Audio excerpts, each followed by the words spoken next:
প্রিয়া খুব খিদে পেয়েছে, তাড়াতাড়ি বলো কি রান্না রান্না করেছো, বলো তাড়াতাড়ি বলো। এই যে গরম গরম ভাত। নেক্সট নেক্সট আছে এই যে কলমি শাক, এটা কি রসুন পেঁয়াজ দিয়ে ফোড়ন দিয়ে করা। কালকে একটু মোচা আছে, সেই মোচাটাকে গরম করেছি।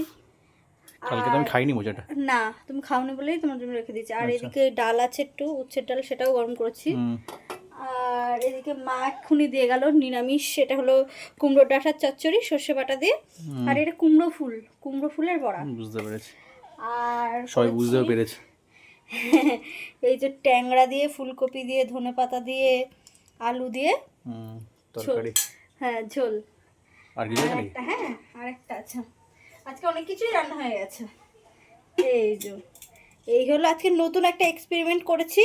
এটা হলো দাঁড়াও দেখাই। এই বিট দিয়ে, তেলাপিয়া মাছ দিয়ে আর টক ফল দিয়ে টক করেছি। নাকি ভালো খেতে হয়, আমি কখনো করিনি, ফার্স্ট টাইম করলাম। তো খেয়ে দেখা যাক কেমন হয়েছে। ওকে।